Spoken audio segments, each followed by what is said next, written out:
What up, everybody? Welcome back to another episode of the Opps SportsCast in the building, April 22nd, 2026. Up to episode 62, fellas.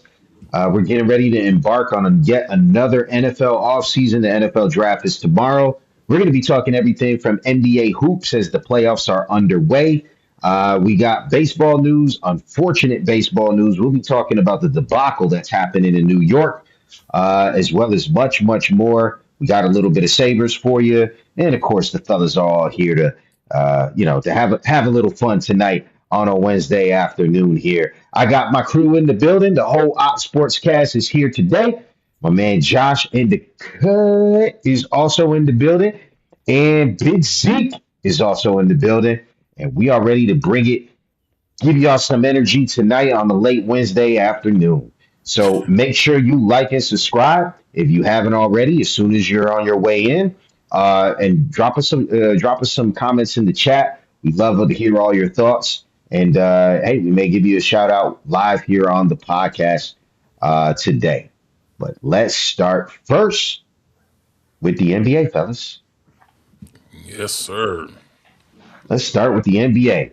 All right. I think Josh, you had a really nice graphic of The the current bracket. playoff standings. Yes, Yeah, sir. the current playoff bracket. Now, last week, we were, speculating on what teams that we thought would advance, and now we got some of the results that are in.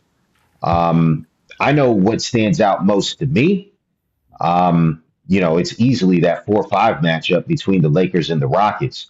I mean, Lakers are ranked number 4, but fellas, how surprising is it that LeBron at age 41, no Luca, no Austin Reeves, is able to do what he's been able to do in that series. Um, Dave, I'll start off with you, brother. Oh, you're muted. Hold on, my bad. I'm probably the last person to start off with, man, when it comes to LeBron, bro. Is that Uh, so? listen, I'll give LeBron his props, man. He's still going. He's 41 years old. I personally think, I mean, if he can play, whatever, that's on him. Who am I to tell the man that he shouldn't be playing? But I think that they brought Luca in for a reason. I think they brought Luca in to pass the torch to him to start up his own gang, so to speak, there and make a run. And I don't know, man. I'm not really in, like, when it comes to the Lakers, man. I'm just not. I don't know. They just don't impress me because I know what the inevitable is. And I think it's more because I'm not a JJ Redick fan. You know, I think Oh, I got you. I got you. I think I'm less of a I'm more of a LeBron fan than I am a JJ Redick fan. For some reason, I don't know. I think that JJ Redick got that job because they're boys, and I think that they're really giving JJ Redick, when they went out and got Luca, making that trade happen. I think that they're doing a lot more for JJ Redick than I feel like they did for the other coaches that were there when they were trying to make a run. So yeah, I mean, I'm happy for LeBron, but I mean, it's the Lakers, man. And you got you have so many bandwagon Laker fans out there, that's started jumping on when Luca came over there and when LeBron came over there. You don't really see these diehards fans anymore. So I've taken up enough time. I'm not. I took up enough time to say I really couldn't care less about the Lakers. Yeah, yeah, I'll say so. Nah, but I will say this, man. Age 41 is still young. Me and LeBron are the same age. And so, like, bro, I feel like I could go and play NBA basketball. I'm lying. But like, I mean, I respect what he's doing. I've never been a big LeBron fan, but I think the surprising thing is just how bad the Rockets have been. Um, Yeah. when you add Kevin Durant in the offseason, you don't expect to be down 2 games to nothing without the probably two of the better players. Because I don't know where you rank LeBron on that team. Probably not one, because Luca's probably one, right? At this point, right? Luca's probably the best player on that team. I would And say, Austin Reeves is probably the third, right? Best player on that team. And yeah. so, like, without your first and your third best player, how are you down 2 games to none? That to me, that's the incredible part. But shout out to JJ Redd. He's doing an awesome job coaching. I know you don't like him, but he's doing it. He's doing a fantastic job. Unlike the New York Knicks, blowing a historic lead. And I got a chance to watch the ending of it. I was listening to most of it on the radio, just because I was driving at the moment, and it was just depressing because it was just that you just, oh, they're coming back, they're coming back. Oh, we scored a couple buckets. So all right, we're gonna right the ship. Nope, no, we're not. No, we're not. Bucket after bucket, and it was just one of those situations where it was just they're like, they're really not gonna blow this game, right? And then the captain, Jalen Brunson, hits a three, gives us a shot. They go down, miss both free throws. A 2-pointer wins the game, right? Any bucket wins the game. We're thinking they make both of those free throws at the end of the game. Okay, now we need the 3-pointer just to tie it. Nope, that didn't happen. Missed both. Now all we need is a bucket to win it. And the Knicks could not buy a shot. And it's just, it's disappointing when you got the kind of talent that you got on that team that they just can't be more consistent. And they really should have been a better team than they were all year round. I know they finished with the third seed, but it felt like a disappointment. At the beginning of the year, I thought that the Knicks could be the number one seed, and they let the Pistons walk all over them. And then Jason Tatum and his Celtics, he was not even there all year, and he managed and they managed to get the second seed over a healthy Knicks squad. It just makes no sense, and it's more of the same for fans of the orange and blue in more ways than one. We went from talking LeBron to the Knicks. Yeah, I But mean, I get it. I understand. I mean, it's good stuff. But listen, I was just looking it up, the stats, because the series is tied over with the Knicks and Atlanta. First 2 games were in New York. Next 2 games are going to be on the road in Atlanta. Series tied 1-1 in what looks like favor of Atlanta to come up. Um, both of the teams, the Knicks are 23-19 on the road this season, and Atlanta's 22-19. So they're pretty evenly matched with their on the road records. Um, so it'll be interesting to see what happens, what comes out of Atlanta the next 2 games in that series. But I want to go back real quick to LeBron. I agree. It's impressive with his age. Not to say that he's old, but with how long he's been in the league and the torture that his body has gone through, with all of the jumping and the physicality that he brought to the game and brings to the game and his playability, it's just impressive to see. His stat line is, I had it up here. He's 23.5 points per game, 8 rebounds, and 10 assists per game, which yeah, is he's doing he's his thing. all around. He's playing. So, I mean, it's a testament to his game IQ and how well he's taken care of his body all these years. yeah, he spent a lot of money on taking care of his body, man, and that's key. You know what I'm saying? It's like you're talking about these athletes, man, that are spending $1 million, A year. per season just on Yeah. their bodies and their diet and just overall health. When you invest that kind of money, you get those types of results. Yeah. Bro, how nervous are you about your Spurs, Josh? I mean, Wembayama exits with a concussion. I'm not worried. He's young. He's the youngest player in the league, I think, and he'll bounce back. I The fall didn't look that overly crazy to me, which I was surprised at. I think it's just they're really being super protective. But the Spurs, they they still played well without him. Unfortunately, they went down one game, but they held it down. Is he's younger than Bronny is? Yeah, from what I understand, he's the What? youngest player in the league. Let's see. Did you know that, Peasy? Wembayama is the youngest player in the league, you said? Yeah, Is he really? I thought that's what I heard the other day. Oh no, I take that back. Youngest active player is Cooper Flag. Oh yes, Oh, because okay. I was gonna say because he's not even a rookie. So he was sorry, the youngest player to be drafted. Oh, okay, okay, okay. I was gonna say like, dang, he's younger than the whole rookie class. That was surprising. Oh, okay, I misspoke. He was the youngest to be drafted. got you. And then I'm coming to you, Z. Your man, your coach, gets fired.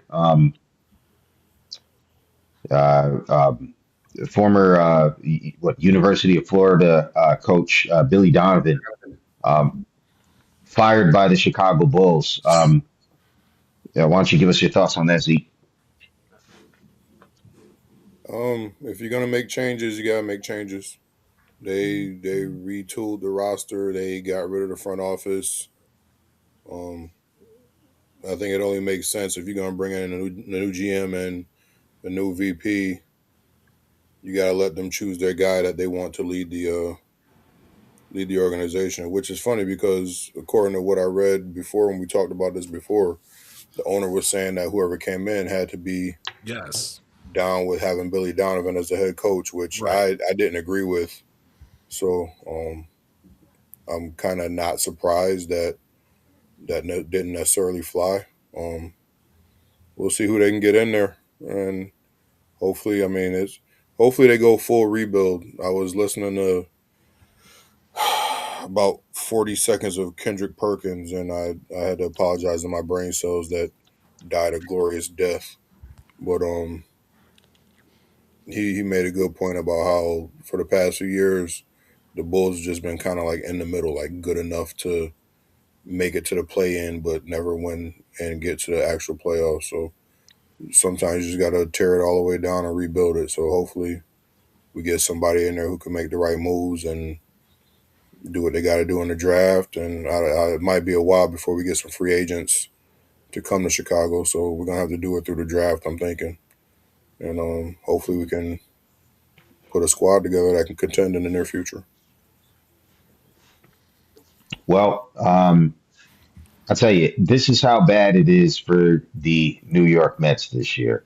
The owner, Steve Cohen, goes in and sits courtside at the Knicks game. And the Knicks immediately blow and choke that game at the end to the point where everyone is starting to say that it's the owner, Steve Cohen's fault, that he's bringing his bad luck to the mecca of basketball. That's a real story. That was really in the headlines, right? But I mean, it makes sense when you see what's kind of happening around um, that clubhouse. The Mets are in a 12-game losing streak, and congrats to Lucito and to Zeke because it looks like the Braves are in the catbird seat. Do we have that Don't do little that. Don't stat? do that. Don't do that, dude. I already told you about that. Stop. And so Put the that the bad the, juju on us. the Mets and the Mets and the Phillies are tied or not tied. They share the two longest losing streaks in all of Major League Baseball. Do you have that graphic to show them, or Josh? I no. Where is this graphic? Oh, okay. All right. Well, never mind. But the Mets are mired in a 12-game losing streak, while the Phillies are mired in a 7-game losing streak, to the point where the Mets now have they're in sole possession of the worst record in Major League Baseball. Unbelievable. And you guys know if you watch the podcast, I was not very impressed with some of the moves that they made. I had to be kind of like talk myself into like, okay, we might be good because you're a fan. But I was very upset during this offseason because I did not understand the strategy. I did not understand the concept of what they were trying to put together here. But I mean, at this point, it's like we're full rebuild mode. Bring up the rookies. Let's let them get some playing time. We're in full rebuild mode. So congrats you guys on winning that division because I don't think there's any shot that the Marlins and the Nationals take that step up, and it looks like both the Mets and the Phillies are ready to quit this year. Um, I mean, it's just facts. It's just facts. And like when you're seeing like the whole baseball world universe is talking about the Mets and talking about how big of a disappointment is. Guys, in case you're not following along, the New York Mets, those New York Mets have the second highest payroll in all of baseball. The second highest payroll in all of baseball. And this offseason, even though they brought in Juan Soto the year before, they decide it's a perfect time to start cutting players just because they're a salary cap. They're inconvenient to the salary cap. Bro, with that kind of payroll, like, what are you guys doing? Like, are you trying to win or are you trying to rebuild or what exactly is the strategy here? Because they let go of Brandon Nimmo to bring in Marcus Simeon, and the guy they say it's for run prevention and defense, and yet they have no first baseman at all. Who's our first baseman? Because they let Pete Alonso go. I mean, you can't make this stuff up. And so we have a rotating personnel of people playing first base. And they said it was because they wanted to play good defense, but none of the guys playing first base are very good at defense. And what makes it worse, none of them can hit. It doesn't matter who they put in there. None of them can hit. And you know who else can't hit? NBA. Huh? We're supposed to still be talking NBA. Oh, there's nothing left to talk on NBA. I mean, so listen, are we transitioning over to the? Yeah, we might as well at this point. Bro, you guys, you got to follow along. We transitioned a long time ago. There's no other topic I got written down to talk on the NBA. Sure. And so that's the stat I was talking about, right? And so like Marcus Simeon, we knew he wasn't going to hit a whole bunch. He's not hitting at all. They're hoping that a rookie can save the day in two rookies, really. Our right fielder is a rookie, and our star pitcher is a rookie, and everybody else that they paid big bucks to can't pitch a lick. It's just it's annoying. It's annoying because the GM of the Mets decided that he's Mr. Know-it-all. He knows how to build this roster. He's going to try to build it like he did with Milwaukee, and it's not working. It's not working. These guys just seem lifeless. And so the question is, and I don't know how you guys feel about like if your team was in this situation, or you could probably say, Chris, our team will never be in this situation. You'd probably be right. But this kind of situation, is this something that should fall on the manager's head, the GM's head, or is this, bro, the players got to play better? They're the ones out there on the field kind of thing. Can I ask you a question, Chris? Was this the trend last year? Yeah. I mean, they had a good year 2 years ago, and then last year they missed the playoffs by one game, and they decided to tear it all down after missing by one game. I guess let me re-ask the question. Was this the trend in the first how many games has it been since the opener? The Mets, I think, are currently 7-16 or something like that, right? Let's see. Yeah. Was I right on the record, Zeke? Yeah. Oh, okay. Let's see.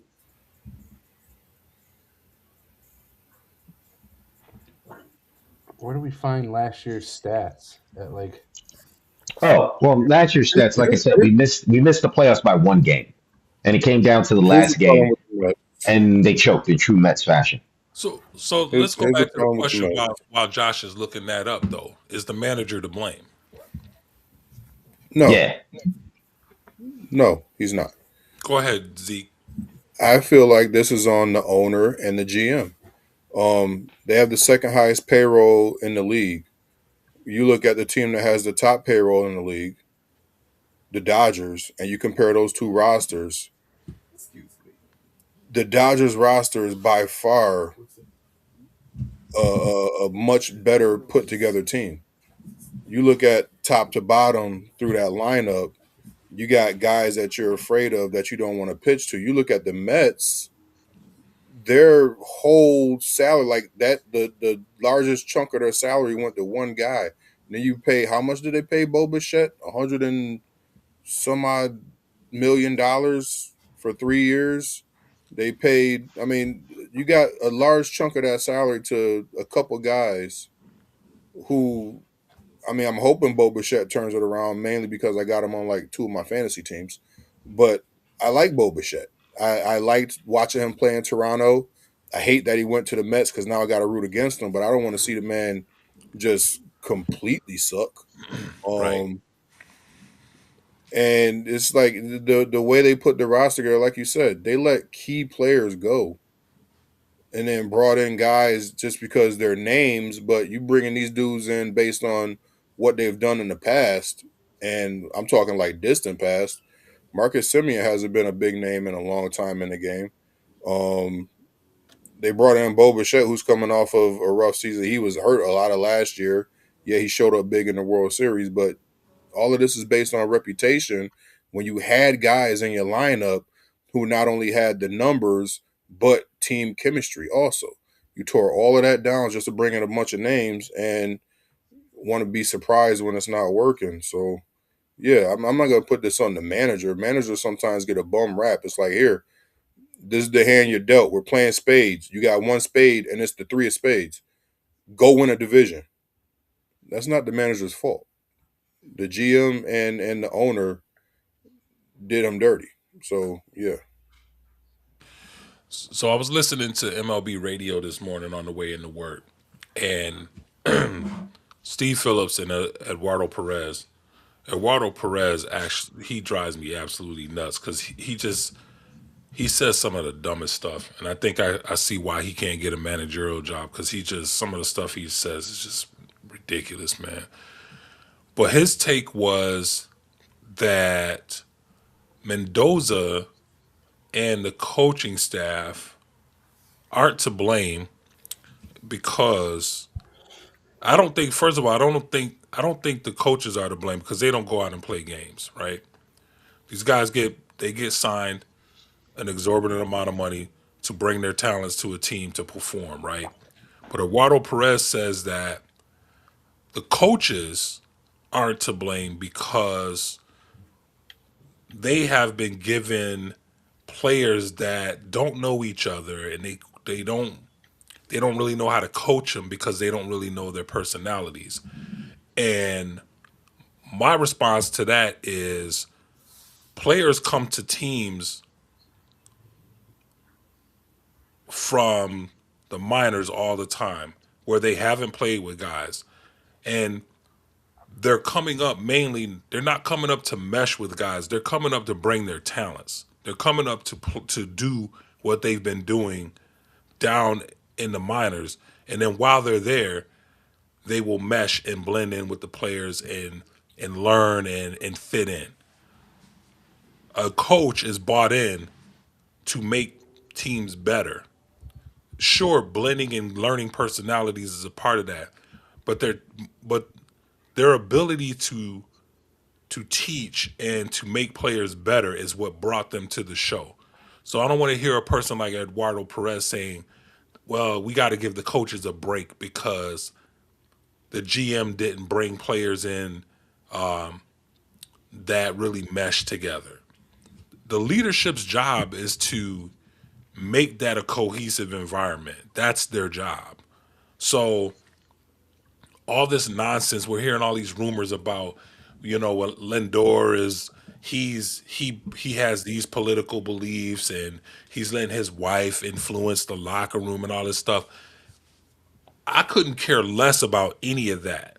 The leadership is supposed to be squashing all of that and not even letting that be a narrative. That shouldn't even, if the leadership was doing their jobs, none of that stuff would be coming out. It wouldn't even be an issue. But when we first started the podcast, I said way back when that the Mets have a history of letting young Latin players come in and run their teams because they did it with who was the other young kid that came in and years ago and Jose Reyes. Jose Reyes. Reyes, They let Jose Reyes come in and they handed him the reins to that team. He came in and he acted like an immature baby all the time. I can't remember who the manager was. The black guy that was managing back then. Willie Randolph, I think it was. Nah, it wasn't Randolph. It was the other guy. He took over for Randolph because they did Randolph dirty, and they brought him in, and he kowtowed Yes. to Reyes even more. Gosh, I can't remember his name, man. But he was very, Manuel, huh? was it Manuel? Manuel. It was Manuel. He bent over backwards for Reyes. They let Reyes do whatever he wanted to do, man, and it was just that whole team. It was just a mess. Then they ended up, he ended up having legal problems and all that kind of stuff, man. And it was just a mess. And now, I love Frankie Lindor. I would take Frankie Lindor on the Yankees in 5 minutes if the Mets wanted to get rid of him. However, whatever's going on with him and Soto, or whatever's going on in that locker room with him having, he's the unofficial captain. Maybe he's mad because they didn't make him the captain. Who knows, man? But where there's smoke, there's fire. And there's a lot of people that are close to the organization that are saying that Reyes is, not Reyes, but Lindor is the issue, and that there's something going on where he's been given too much power and it's spilling over into other areas, and his wife may be involved with that or whatnot. But at any rate, like I said, man, if the coaches were doing their job and the leadership was doing their job, that wouldn't even be an issue because Mendoza would stand up and say, you know what, I'm the one with the power. So I don't know. Welcome back, Peasy. Yeah, it does that. But yeah, no, I agree with a lot of what both of you guys have said. I don't know that it's necessarily on the coach. I don't think the coach is helping. I think he could do a better job, and he needs to take some of that responsibility as well as the players. But I agree with you, Zeke. I think this is on the GM more particularly, and it could be on the owner as well. But I think it's more on the GM more particularly because here's a true stat: on a nine-player team, how many if you believe in continuity and gelling and all that kind of stuff, team chemistry. If you believe in that, doesn't sound like you do as much, Dave, because you're there like plug and play, put them here, they'll mesh and they'll mesh. I kind of believe a little bit in that kind of chemistry is built up with your, camaraderie and what have you. How many players are playing the exact same position on the Mets this year as opposed to last year? Nine position, folks. That would be two. And that would be Francisco Lindor and Francisco Alvarez. Every other position on the Mets roster, there's a new player playing there. Juan Soto goes from right to left field. We get a new center fielder, a new third baseman, a new second baseman, and who the heck knows who our first baseman is? And that's who we have on this squad. That's who we have on this team now, right? And so there's a lot of like moving pieces, and it, to your point, Dave, I will say this because this actually was just in the news reported by SNY today. They went up to one. Uh oh. There Uh we go. It's the All hot right, I'm dog. back. oh. Okay. I'm Where did not they sure what's go? happening. So they walked up to Juan Soto and they asked him, "Hey, your team, you're coming back. This is your first game back, right? Because when Juan Soto got injured, it was about 2 weeks ago, right? And they won like their next two games, and then they lost 12 games straight, right? And so the question is, welcome back. What have you been telling the team during this rough stretch to kind of keep them going? What have you been telling your teammates to kind of like help them know that everything is going to be okay? You guys want to know what Juan Soto, the highest played player in baseball, said? Yeah. Probably said I He haven't said, talked to him at all. That's exactly what he said, Zeke. I haven't talked to them at all. They were on a road trip. This man gets all this money and he don't Does make enough that to surprise buy a you? phone, That bro. doesn't surprise you. It might disappoint you, but it shouldn't surprise you. it's disappointing. But no, you're right, Zeke. It's not surprising, but it is disappointing. It's they're like, bro, you make all that money and they didn't pay you enough to be a good teammate. My guy, like, what's going on? Like Let's you're not getting paid enough to pick up a phone and call your fellow teammates. What? how often do you see a superstar the caliber of Juan Soto? He's been on. Well, this is what his fourth, fifth team, fourth team, For and he hasn't been in the league that long. no, Right. I could understand why the Nationals couldn't afford to keep him. right. He They don't turned keep out their $500 million. superstars. Yeah, they So gave him but one of the highest offers ever, and he turned it down. Why? so the Padres, Because they didn't want to keep him. The Yankees said, "Here's the money, take it or leave it." The Mets got stuck with him, and they're stuck with him for a long time. Yeah. Do you see Cohen? Do you see Cohen trying to keep him if he says he wants to leave after 5 years?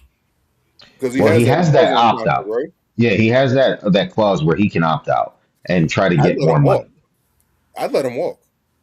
so to answer It'd be Josh's interesting. question, Josh, real quick, Josh, they didn't believe Juan Soto didn't believe that the Nationals were going to spend money to build around him, so that's why he didn't. They tried to negotiate an extension with him, and they offered him like 500 million. And this is a while ago. We're talking like 4 years ago, Mhm. and yeah, that's when they ended up trading him over to San Diego. And then, yeah, that's how that went. He ended up getting traded over to the Yankees and then signed free agency, the largest deal in MLB history with the Mets. Not for And nothing, the Nationals did pretty good in that trade. That boy James Wood is a star. he a beast, man. Yeah.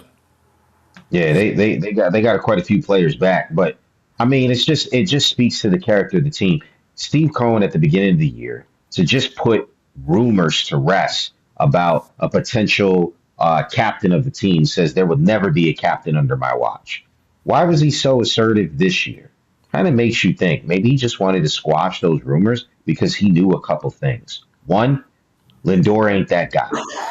Like as much as we want to hope that he is that guy, he's a great example, but he hasn't been able in his time here to bring the team together when they need him to. Soto is definitely not that guy. You can't pay that guy enough to pick up a phone, right? Like, bro, like, and you should have seen the memes, Dave. They were showing memes of why Juan Soto wasn't able to call any of his teammates during their road trip, broken and hand and all kinds of stuff. he's too busy sleeping on a pile of money. And Oh, they got him just chilling, sleeping on a pile of money. But it's just they're like, bro, this is the Mets, right? Oh, it looks like they might be able to squeak out a win. Maybe they break it tonight. We'll see. But I don't you know, got man. Devin. See, this is the thing that's crazy because you were trying to clown me earlier, but I told you during the offseason I wanted Edwin Diaz back. They let Yeah, Edwin Diaz and I'm not. walk. I'll give you that. I'm not going. I'm not going to deny that. They But I let tried to tell Edwin y'all Diaz he walk. what did. Mets fans was losing their mind, man. Oh, we got Luke Weaver, man. We got blah blah blah. You know what I'm saying? And I don't know, man. Y'all just took the Yeah, lead 3-2 in the bottom of the yeah. eighth against the Twins. I saw that. We'll see. They got enough time to Right. blow it because they don't have a true closer. And that's why I'm bringing this up. This man has already blown two saves, like in clutch situations. One of them wasn't a save situation, but it was a situation where he lost us the game, right? And it's there like, bro, like Diaz would not have done that. And, like, well, he definitely wouldn't do it now because he's injured. But it's just, what are we doing? Funny enough, this time last year the Mets were 12-7, just like this 12-7 consecutive games respectively that were dropped by both the Phillies and the Mets. But they're 12-7 last year. So You I got mean, time to turn it around, Peasy. Keep that's hope alive. yeah. This is. Let me just say one last thing, man. And I'm going to tell you. I'm going to tell you why this team is cursed in my opinion. Okay, and I'm not gonna front. I'm tired of cracking jokes about how bad y'all are, but I'm just gonna come from the soul on this one. You guys are getting everything that you deserve with this losing streak, and you guys will pull out and will win some games, but everything that's happening to this organization right now, they deserve, and I'm gonna tell you why. It's because of one name. It's Pete Alonso. Because Pete Alonso is homegrown talent. All right. This dude gave everything, everything. He broke Straw's home run record. The dude did everything, man. He was a great ambassador for the team. He never down talked the team, nothing, man. He was there to play ball. And what does he get in return? For the last 3 years, they don't know if they're gonna extend him. They don't know if he's the answer, blah blah blah. You guys wouldn't have been in the run that you were in last postseason had it not been for the heroics of Pete Alonso. And the thanks that he got was not even an offer this offseason. Got shown the door. So to do that to homegrown talent, and this dude Stearns is supposed to be this he's supposed to be this whisperer of GMs. I haven't seen it, bro. I have you know what? I had a dog that I could blindfold and I could put down a sheet. All right. I could put down a sheet of predictions and he could pick better predictions than Stern could pick. My dog Cano was a beast, and he could have done a better job at picking a roster for you guys than this dude is doing right now. This dude's a clown. I don't know where you guys found him from. Didn't you guys say he came from Milwaukee or something? Like he was a small market guy. Where did he come from? Where did Stearns come from? Milwaukee. Yeah, he came from Milwaukee. But you And know what's Won all those championships up there. yeah, right. He Tons killed of it. He rings up in murdered it. right? Milwaukee. Yeah, yeah, because of all Right. the championship. But on your point of Pete Alonso, before you get off of that, is that Pete Alonso, when you said his heroics, his most heroic moment had to be when he hit that home run Yeah, in man. Milwaukee to send us to the next series. But he hit that home run off of Devin Devin Williams. Williams. Yes. And And we so got we a got lot a man. lot of Listen, people thought the next season when he was pitching terrible for the Yankees, it was just they're like, man, we never seen Devin Williams pitch like this. That Pete Alonso home run must have broke him. He's a shell of what he used to be. He's not pitching well for the Yankees. And this offseason, the Mets decide, you know what we should do? We should get the guy that in Mets history, right? We're excited about it because he blew the most important. He choked in the most important moment of that franchise. Let's bring him to our franchise now. For what? I don't know. I thought he was a good addition if he was pitching the seventh, maybe the eighth, low leverage situations. You need a closer, and that's Edwin Diaz, and you let him walk out of the door. So did they sign Devin Williams before Diaz left? Yes, they signed him before, yeah. and that's why I was there. Like, I'm okay with it because if he's a seventh or eighth, I would still be okay with that. If you told me I got Diaz closing the ninth, and I got a picture of the caliber of Devin Williams in low leverage situations, okay, that's not a problem. He walks a couple people, he looks like he's going to choke again. Bring in Diaz to shut it down. We don't got that now. When he walks three people in a row, right? We're just cooked. That's exactly what he did the last game. You know what's bananas to me, man? It's bananas to me how much Devin Williams whines, bro. He came over to the Yankees whining about the facial hair policy. Bro, we changed the facial hair policy for this dude, man.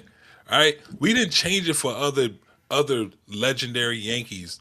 We changed it for this dude that we got fleeced for in a deal. He comes over, he whines, and then we ended up losing him. Okay. Now you guys have him, right? And he was over there whining the other night talking about he couldn't see the pitch clock. That's why he's pitching so bad. Oh, they're blocking the pitch clock. It's like whatever, man. This dude, I don't get it with this dude. And what makes me even more angry is we at one point we were trying to get Castile from Seattle right? And he didn't want to cut his dreads. And I don't blame him. He had been growing his dreads for a long time.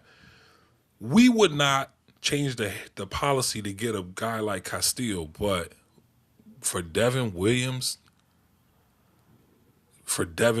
bro, the whining talent that is Devin Williams, you got to be kidding me, bro. You have Hey, got to be kidding me. quick question before we get off baseball. You talking about Yankee traditions? I heard a story that some players are petitioning the higher ups to try to get some alternate uniforms. I know we had some private convos about the sanctity of the Yankee uniform, but how do you feel about like an alternate road uniform or maybe a City Connect uniform? I My love my real question is, which players do you think? Because the first person I thought of was Jazz Chisholm. Yeah, I actually I think it was probably more the I think it was more the I think it was Judge, because what they want to do is they've had this conversation before. What they actually want is they want to use the batting practice jersey, the blue jersey, as an Mhm. alternate jersey. I don't know if you noticed this, but so sometimes I wear my throwback Yankee jersey. It's the older jersey when Russell used to do the jersey. So we're talking about way back. Mhm. On the sleeve, the arm of the sleeve, it has the blue and the white piping. The Yankees, the players wanted a change to that, and so they removed the white from the piping. So on our road jerseys now, you'll just see the blue piping on there, and they made that change, right? Which is kind of a big deal. It's not like they don't want to touch the home jerseys at all. I think it's a great idea to do a City Connect jersey, man. It's like we're in the 21st century right now, man. It's like the pinstripe jersey is what made us who we are, made us famous, man. As long as they're not touching that, they just want to add what we already have as a road option, which is the batting jersey, the batting practice jersey, which is blue.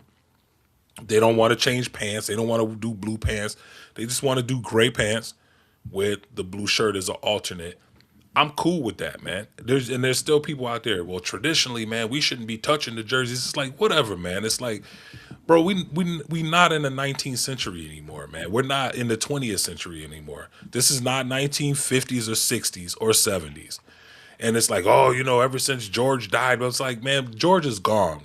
All right, God rest him and God bless him for what he did, man. But we're living in a different time right now, and if we want to get talent, we can't get hung up on dumb stuff like jerseys and stuff, man. I think the Pittsburgh Pirates have changed they got like 6 different jerseys, man.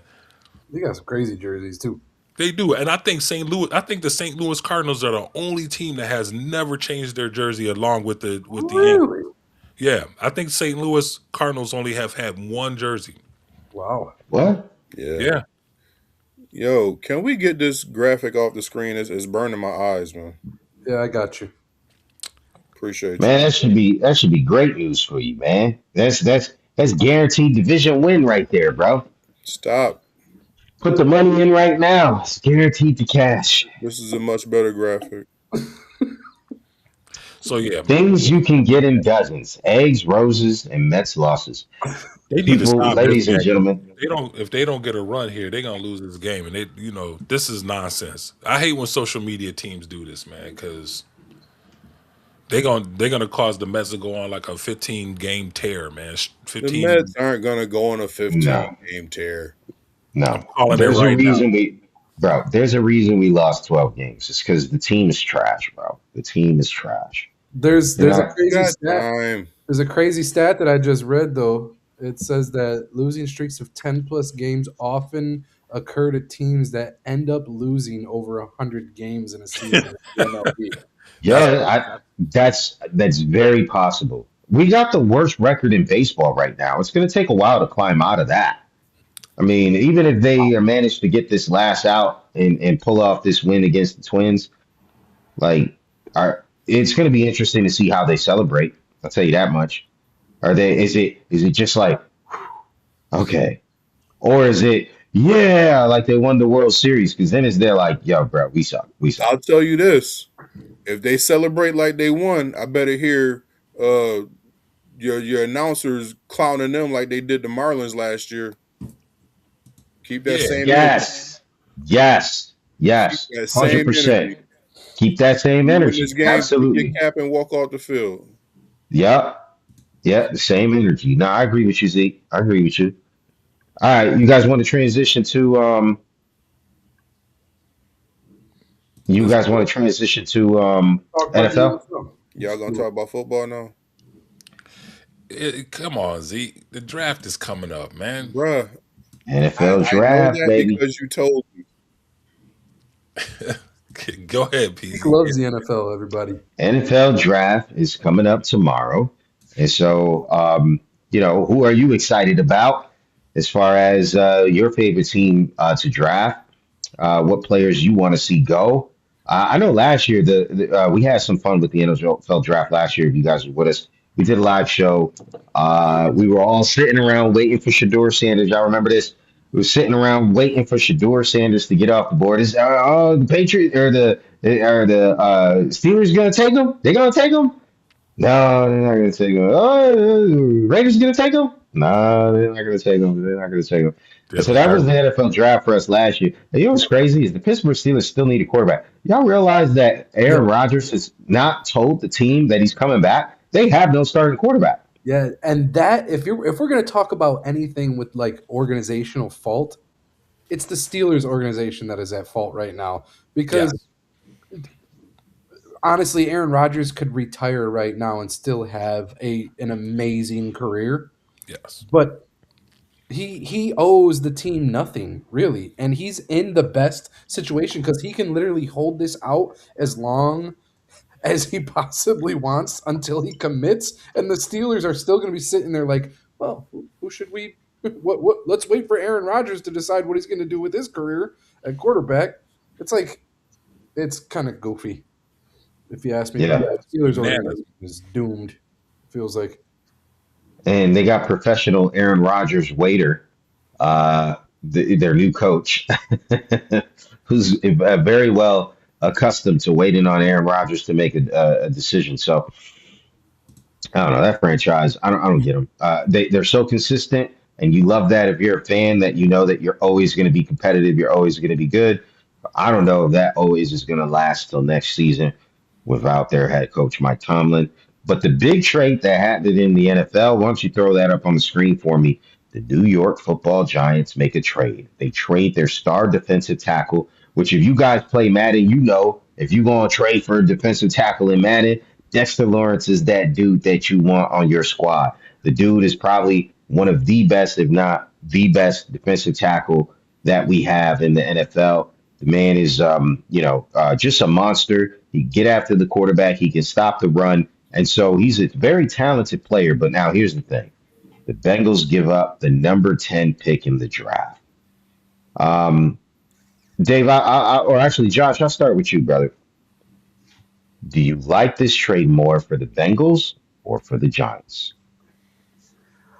uh man, that's a tough one.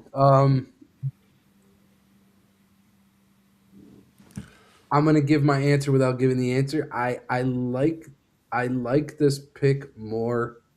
I would say for the Giants because now it gives them the ability to dig into the first round and possibly potentially draft another young player to align with their young squad and Jackson Dart and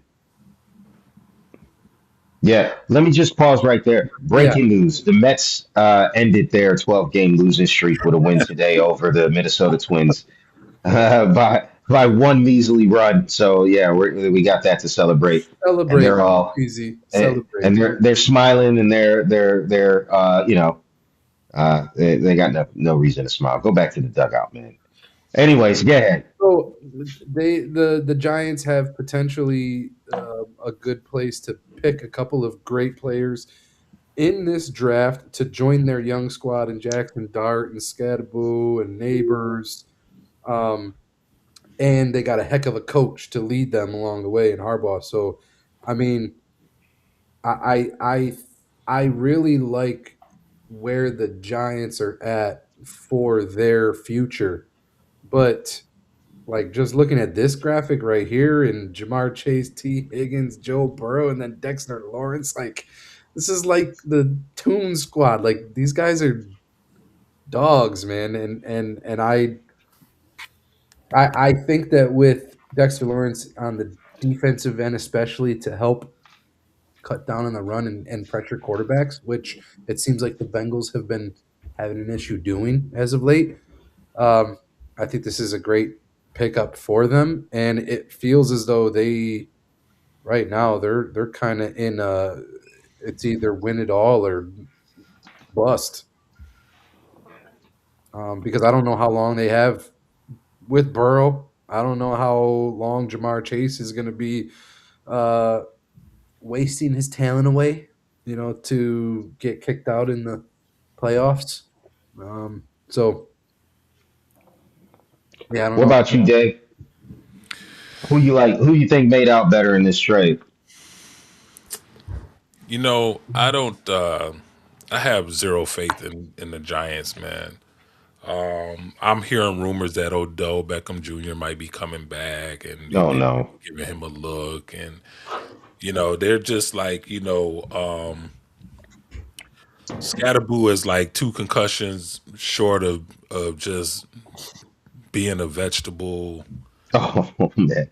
I'm not even playing, man. The dude is already off his rocker, man, and it's just like I don't know, man.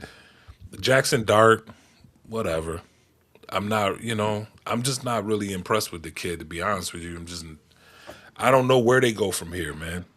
I So really you like the don't. trade better for the Cincinnati Bengals? Well, I was gonna say this.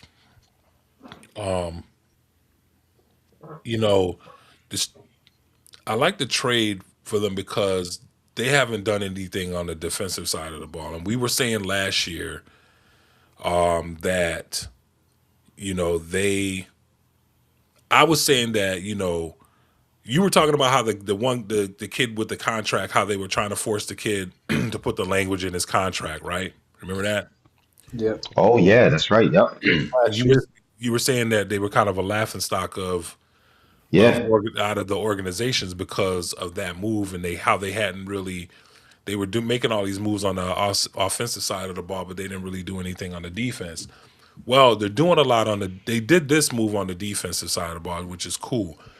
Excuse me, but the offensive part, it's not going to make a difference. No matter how much money they're paying these three guys on offense, if Joe Burrow isn't delivering.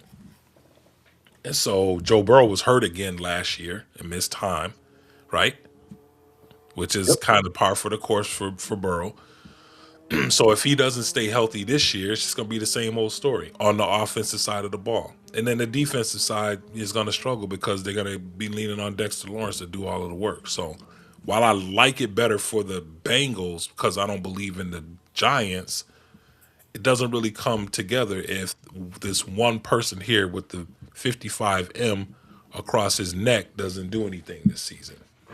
And I think that's the major point that you're bringing up, Dave, is that the Bengals had to do something because you got your star quarterback basically not sure if he even wants to play football anymore. Yep. And to be a leader of men, I don't know that you can go out there and just act the way that Joe Burrow was acting, where he just seemed to not care. But the man was getting lit up, behind that terrible offensive line, and the man had to put up 55 plus points a game just to make it competitive Yep. because that defense was just getting destroyed.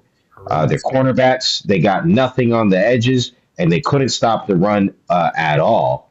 And I think, Dexter Lawrence will hopefully help shore that up. If they can manage to stop the run, perhaps they can maybe make teams a little bit more one dimensional. Maybe he can make it so you can put more guys in coverage and help out that beleaguered secondary. But I think they had to do something. So I understand what they were doing.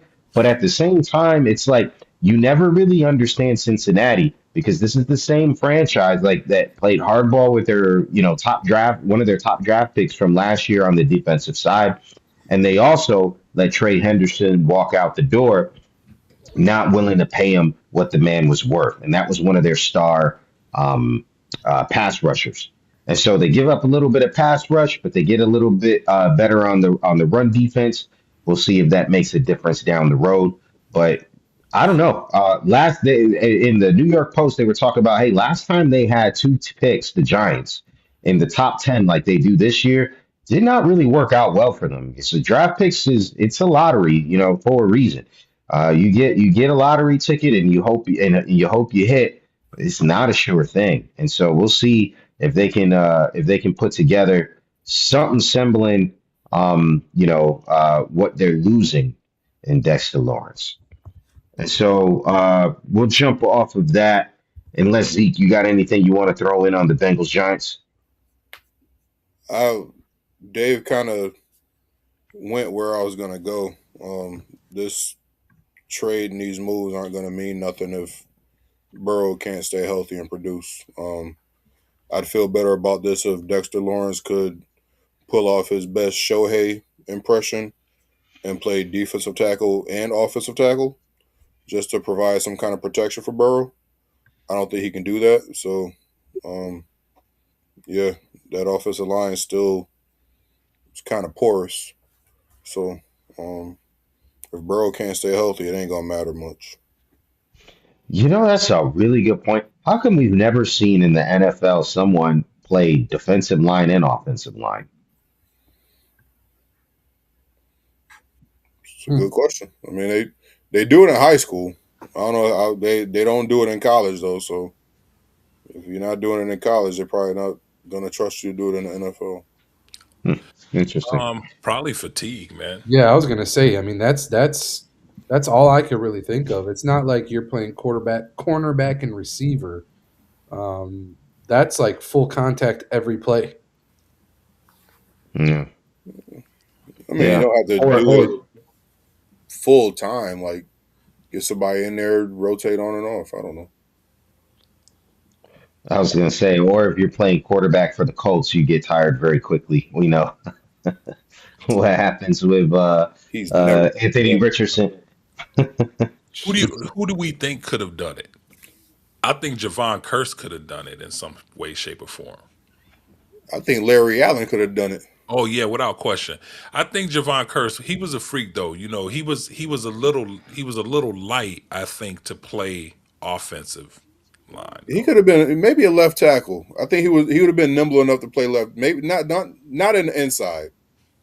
You gotta be beefy to play in the inside. But like I think Larry Allen could have been a decent D tackle. The dude was strong. Yeah, So him playing guard and D tackle isn't outside of the realm of possibility in my eyes. Hmm. I'd agree with that. Josh, AJ Brown to the Pats, big deal or not a big deal? Um, if it happens, you're saying Yeah. like I think you. I think I'd be stupid if I said it's not a big deal if one of the best receivers in the NFL just walks away from the team. Um, so I'm not going to say it's not a big deal, but also at the same time, if it means his sanity, great deal. Like his sanity and the sanity of the team, great deal, right? I don't know. It's a difficult. Like, do I want him to go? Absolutely not. Do I believe he's going to go? I'm still a little skeptical. Although there's all the rumors everywhere, it's you believe it when you see it type of thing, and I just I don't know. I don't want to see him go, and I think that um, he adds value being on the field for sure. I mean, he is a juggernaut with the yards after catch. Um, but yeah, I really don't have an answer. Well, it's being reported Yeah, by the Boston media that if the Patriots were to trade for AJ Brown, they're most likely to part ways with their first round draft pick for you, which is late first round because the Patriots made it all the way to the Super Bowl. They got the 31st pick in the draft. That's likely the pick that the Eagles are able to pick up. So maybe they could get some talent there. Maybe they could replace that wide receiver. They already got a star wide receiver in Devontae Smith. So maybe it doesn't hurt them that much, but I gotta imagine a talent like that, you take a step back. At this point, with all the chatter around him last year, like late last year, with all the rumors about like locker room chemistry and the beef between him and Hurts and like all the chatter this offseason about him being moved, do you think it's a good idea to have him back in that locker room? Yeah, I mean, it was the entire season that he was getting crapped on basically for his own reason, like his own demise in a sense. Like he did it kind of to himself with some of these, Twitter posts and some of his discussions in the locker room post game to the media. Like he kind of did it to himself, and so uh, do I do I think that it would be beneficial more to the locker room if he were to go? I don't know. It's hard to say. I feel like a lot of what people are overlooking again, and I've said this time and time again, the Eagles have gone through offensive coordinators like candy, and Hurts himself as quarterback, as leader of the team, leader of the offense, he's had uh, 10 offensive coordinators in his past 12 years of play between college and professionals. And so that's not an easy thing to do, to be like running and learning schemes from these individual people. And so, like, even with that, they've still had great records. I mean, since Hertz has taken over the helm, the Eagles have had nothing but a winning record. So I know I just made that a little bit about Hertz, but I think it plays a part because it's a relationship between the receiver and the quarterback on the field, and they're dancing to the direction of the offensive coordinator, and I think all of this plays a part, and I want to believe that the professionals like AJ Brown understand that and can somewhat come to a compromise for the sake of the better of the team. But that's just me. I don't know. I don't think it was a locker room drag last year. I feel like they had it under control pretty well from the front office, in their consistency with their responses. And I mean, yeah, what's his name? Saquon had an off year, but that was due to a lot of injuries on the offensive line, and That they're was the Madden cover curse. yeah, I don't know. Maybe he Could didn't have get been injured. that He didn't get injured, so workload. They had a ton of workload the season before when he almost broke the record. So I thought a regression was going to be expected. AJ, hope AJ comes to the Bills. Bro, I mean, that'd be cool to see him, team up with Josh Allen. That'd be kind of fun to watch. Probably a little bit more fun This than is going watching to him be go to the more Patriots. disappointment for my man. Yeah, yeah, that'd be fun to watch. I don't think the Bills would make that move though, but it would Don't have definitely be anything fun to to watch. offer, really. they're I not a mean, money wise. is he not? Lucito, do you think that that would kind of be Stephon Diggs 2.0? You got a disgruntled wide receiver that you got to let go of. What makes you guys say he's disgruntled? He I says don't. he's disgruntled. He didn't say he's disgruntled. He's never AJ Brown has never. His actions point to disgruntled. I don't know. I mean, yeah, I don't know. There's a lot of NFL players who have been angry or bothered or disappointed in the lack of um, success, if you will. Josh, can I ask you an honest question? I want an Please, honest answer. please do. Are you Mhm. tempering your conversation around this because that's your guy? He's wearing your jersey. It's No. exactly it, bro. Wait. Say Okay. that again. Am I just what? I'm asking, are you tempering your conversation around this particular player because that's your guy and he's wearing your team's jersey? No, Because I'm if this was like a Des Bryant or a To, or if CD Lamb was acting like this, I don't know if you'd be this gentle around it. what you guys still haven't answered how he's been acting. Bro, I'll give you the polar opposite. You know who had a really bad season with low production because the offense couldn't get him a ball? It was a star receiver and did not act the way AJ Brown acted, and is probably a lot better than AJ Brown. How about Justin Jefferson? Justin Jefferson. You ain't hear a word out of him. All for the team. Wouldn't even throw his quarterback under the bus when everybody with two eyes was able to see that that was the reason. He He, didn't throw his offensive coordinator under the bus. He didn't throw his he quarterback even under the bus. he even cried rather than to throw. He actually cried real tears, bro, and wouldn't throw anybody under the bus. Would not throw someone under the bus. That's the difference, bro. What? I don't remember AJ. Did AJ throw anybody under the bus? No. That What? show Not throw someone under the bus, but like the whole team. Like he basically was calling out the whole offense. that see that's the thing. If you go back and listen to those, right? If there's any after post game interviews that I listen to, it's going to be the Eagles, right? If you go back and listen to them, he never once ever said it's the team's fault for our lack in success. If anything, he always insinuated that it was a lack in play calling. That was always his way. But of course, it gets twisted and turned around as if he's going after or attacking his teammates or whatever it may be, right? And he said things in what quote unquote cryptic ways. Like he never once said Saquon's to blame or Jalen Hurts is to blame or Nick Sirianni's to blame or defense sucks. He never once said any of that. And so that's the thing. But of course it gets twisted. It'll always do that. Unless somebody blatantly comes out and says it's this guy's fault. Like who am I to read his mind when he's saying Josh, things that's like rose-colored I don't think glasses, he bro. likes Nick Sirianni though. I really don't. Yeah, you could tell, bro. There's a reason he's getting traded, if that's fair to say.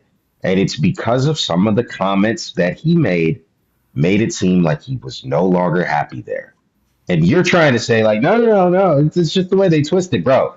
Inside of that clubhouse, they knew what was up. And that's why his name is coming up in these trades. I think that's fair to say.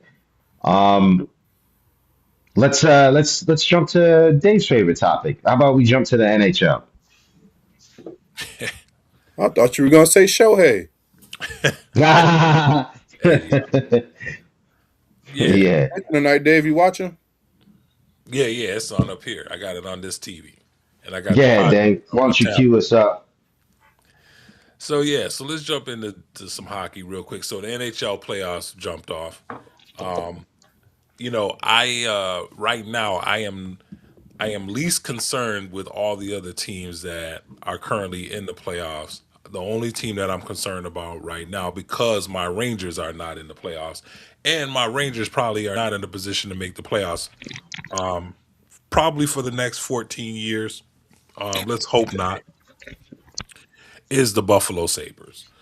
All right, so the Buffalo Sabres, they came out on Sunday, was it, and had an amazing comeback victory to take Game One in the divisional playoffs, and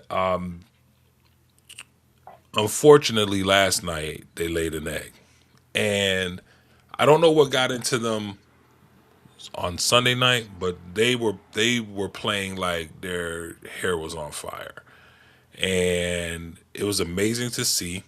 And I was very happy with the grit that they showed to make a comeback because they were down and came back to score. They lost the game was 4-3, but it really was should have been 4-2. They gave up a goal. I think it was like 6 seconds left in the game, which was a crazy goal. But they scored 4 goals in under 7 minutes in the third period to come back to beat Boston, who had a 2-0 lead with around 7 minutes left in the game, and they just went on a run, and the arena was just on fire. Last night, different story, man. They were down at 4-0 at one point. Ended up coming back and scoring 2 goals, and ended up losing 4-2. And I really feel like for some reason that Sunday night was like their Stanley Cup final game seven, game seven for them. I feel like they used up all their energy on that game, and let's hope that they didn't. But I was talking with my coworker today, man, and it was just like it just seems like the intensity isn't. They're like they're too in the moment right now instead of being focused and having that fire and being like, you know what? If my wife and kids was in my way during this game, I would check them into the boards. You know what I'm saying?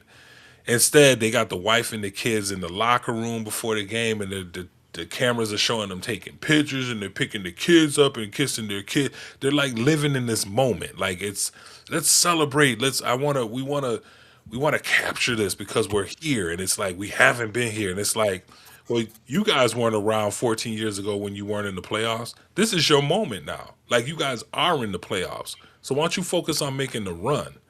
Like focus on biting people's heads off, man, and just and getting to the next round. So as somebody that's new to hockey, like following hockey, man, I don't understand. Like when I see a team like Boston, Boston was they played like a pack of wild dogs, man. They were like they were not going to be denied last night. They were very aggressive, and I just saw a Buffalo team, man. It just was like, whatever. And then I thought my eyes were deceiving me. They panned the camera over to to the far end of the ice, and there's Josh Allen standing there to hype up the crowd. And he pulls out a beverage. I don't know what it was, and he's hyping the crowd up. And then he pulls a beverage out and pounds the beverage, and then slams the can and just starts screaming, "Let's go!" And I'm like, "What has Josh Allen won?" Like, Josh. I get it, man. Josh he's beloved in Buffalo. I get it, but y'all couldn't bring somebody else, man. Y'all couldn't bring back a former vet of the team. You know what I'm saying? Like, where? Come on, man. Y'all couldn't. That's what you guys. That was your hype up, Josh Allen. So maybe I'm wrong. Hey, Maybe I'm. he's won an MVP. I That get was it, a man. participation trophy MVP. That was a DEI MVP. Oh I don't know, man, man. I don't know. I could be wrong, man. I I mean, just it's not untypical for like superstars of a specific city to show up to other sporting events and be like the honorary hyper of the game. So it's, I mean, that to me, I'm not surprised by that. I mean, I almost expect it. You see superstars in every league go to all the different sporting events. I know, but bring Tuka Rask, man. Bring the Hall of Famer. Bring the Hall of Fame goalie, man. Like, but come on, like Dominic Hasek. Hasek, man. Bring the goats. I don't know, man. Maybe I they tried and those guys didn't care to come. I don't know. I don't know. You could be right, bro. You could be right. I don't know. I don't know, man. I'm just afraid that Buffalo's not focused, man. I just feel like they're living in the moment. I feel like they're just right now. They're just happy that they're there. They're capturing it all on. We broke the curse, and let's document it and get all the pictures. Of when we broke the curse, and man, if we don't advance, at least we broke the curse, and it's just we'll pick up the momentum from this year next year. I don't know. I could be completely wrong, but it just when I saw them, the broadcast cameras in the locker rooms, man, focusing on them with their families and stuff, man, I was like, man, I don't see any killer instinct in the room right now. I don't see it. So anyway, I'm sure I've Cool. angered a lot of Buffalo fans, but look at his face. Couldn't care less.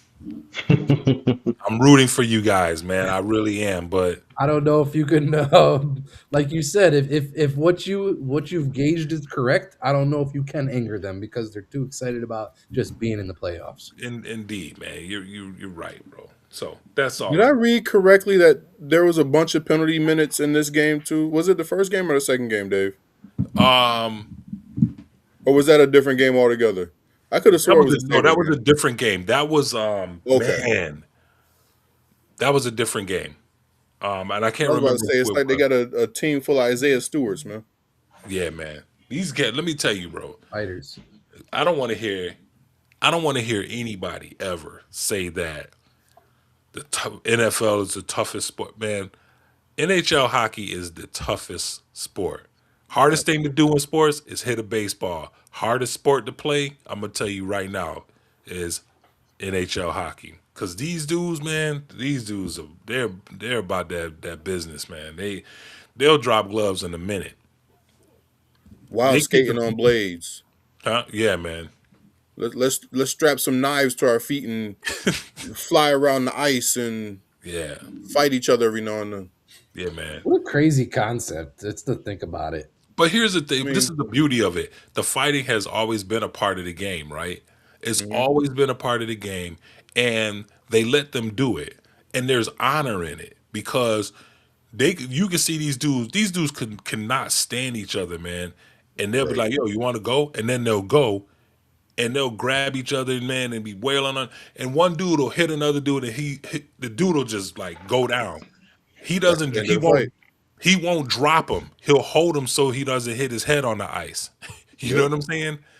And it's like you there's you kind of got to be you have to be romantic about a sport that allows that kind of violence, but there's a code to it, and it's always been there. You know what I'm saying?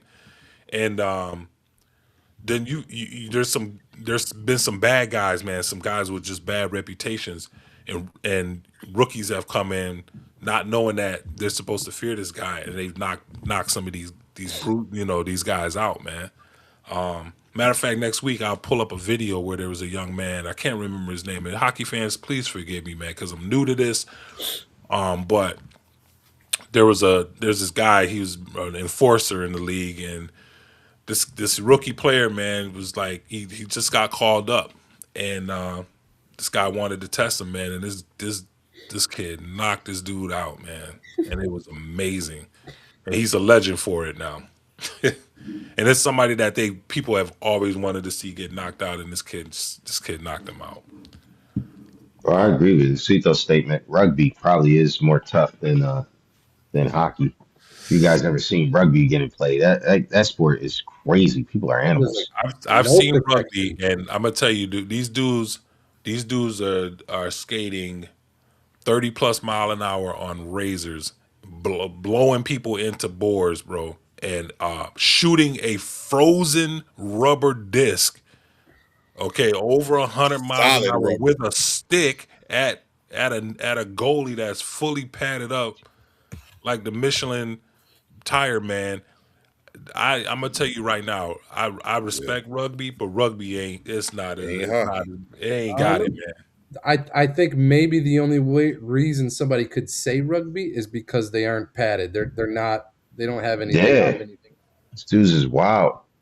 Man, we used to do that in the hood. Shoot them up, bust them up. Yeah, and On that's why concrete, most bro, kids in the get street. their But legs imagine broken. doing that like for a living. Shoot 'em up, bust 'em up was, bro. Or like in other communities they call it kill the carrier because like, bro, dudes would get taken to the hospital, bro. Like literally, yeah. Over, yeah, And the dudes would hockey get taken to players the hospital. don't, bro. In the Olympics, the kid got 2 teeth knocked out by the puck, bro, and then end up scoring the winning No, I goal. But got you. we've seen I, dudes get their throat sliced with blades before, man. And that happened in Yeah. yeah, Buffalo. that's wild, bro. That's wild. That's wild. Yeah. You didn't know that, I did you, John? mean, No, for sure. I knew that. I've seen a couple of gruesome images from hockey games. Well, this particular game happened in Buffalo, and it happened live on TV. Yep, I remember that. The blood Yeah. all over the ice. Yeah, man. all right, fellas. I think we're over our time for the day. Zeke Um, got something though. you got something Yeah, else? What you got? this is a little off script, but for those of y'all who don't know, I'm kind of a big WWE fan, and WrestleMania was this past weekend. We saw one of the most decorated combat sports fighters of all time, Brock Lesnar. Mm, Kind of call it an audible after his match. Nobody expected it, but he called it a career. He left his gear in the ring. I'm really hoping it's not a work. It's hard to believe anything you see in these days in WWE because they got the whole TKO puppet masters pulling the strings now, and it's just a whole nother headache that I'm not going to get into because we're at the end of the show. But if this really is it, I'm glad he went out on his own terms. I don't like the way WWE's been handling these big stars retiring lately. They just let Gunther put him to sleep in the middle of the ring with a sleeper, which is whack. So I think Brock saw that and he's like, you know what? I'm not letting that happen. I'm going out on my own terms. So if this is truly the end of his career, it's been a heck of a ride. WWE, MMA, he was a collegiate star. You go look at his Wikipedia page, there's tons and tons of accolades. So shout out to Brock Lesnar for going out on his terms on the biggest stage in wrestling, and great career. It was fun to watch. well said, my brother. No doubt. All right. Well, ladies and gentlemen, thank you for joining us this week uh, on the Sportscast. Hopefully, we'll be able to, maybe talk a little bit of draft recap next week as we go over maybe some of the picks that were made by some of our favorite teams. And yeah, maybe the Mets can string 2 wins in a row, which would just be incredible. I Simmer mean, down, PZ. Don't rock the it, boat. bro, when I came into the season, I was there like, man, I really hope the Mets can win 2 games in a row. But I didn't want to get my hopes up. And so that's why I'm still doing okay right now. Because I was like, you know what? It's probably not going to happen. But maybe next episode, we might be able to give you guys some good news. Till then, pray for your boy. It was all a dream. That's all I dream. All right, fellas. Thanks for joining us. We'll see you guys next week.